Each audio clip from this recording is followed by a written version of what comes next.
माननीय मंत्री जी, मैं सलाह तो नहीं दूंगा, एक सुझाव दूंगा।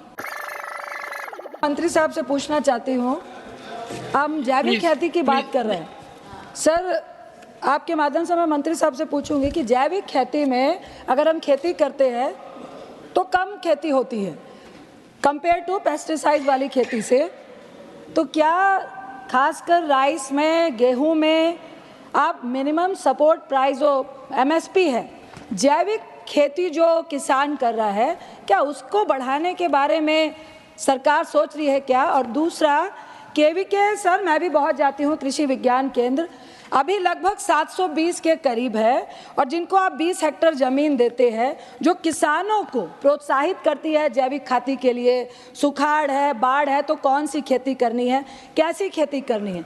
सर, आज की तारीख में आप उनको 20 एकड़ ज़मीन देते थे, लगभग मात्र 7,06,000 के करीब ही किसान उसमें रजिस्टर्ड है, और लगभग इसमें 20 कर्मचारी और साइंटिस्ट होते थे, जो अब घट के 16 हो गए हैं, और अभी इसमें से लगभग 2.1 करोड़ जो कृषि श्रमिक थे चले गए हैं। सर, ऐसा क्यों हो रहा है? मैं चाहती हूँ कि क्या कृषि विज्ञान केंद्र जो किसानों को प्रोत्साहित और अवेयर करने के लिए बहुत बड़ी भूमिका निभाता है, तो क्या इसको आने वाले आगे के प्लान में इसको कम से कम डबल डिस्ट्रिक्ट में 2 KVK केंद्र करने की योजना है? और thank you so much sir. माननीय मंत्री जी, माननीय सदस्य ने बहुत ही अच्छा प्रश्न किया है। हम उनके सलाह को मानते हैं और हम निश्चित रूप से उनके सलाह को आगे बढ़ाने का काम करेंगे।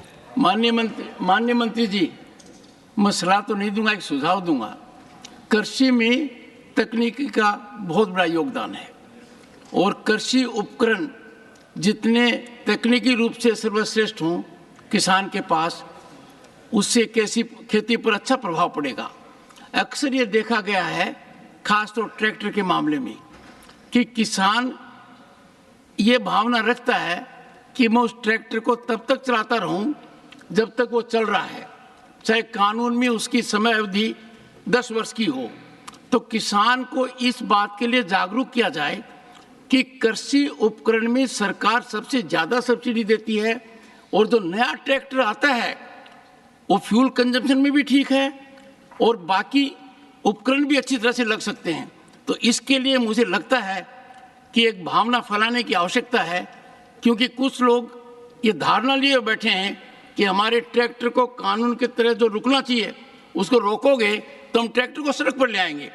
तो बजाय ये मामला गलत दिशा में जाए, उनको सही ज्ञान दीजिए, प्रसारित कीजिए कि आप नया ट्रैक्टर लेते हैं, नया उपकरण लेते हैं, तो सब्सिडी का आपको बहुत बड़ा फायदा मिलता है, और नई तकनीकी आपके खेत पर आती है।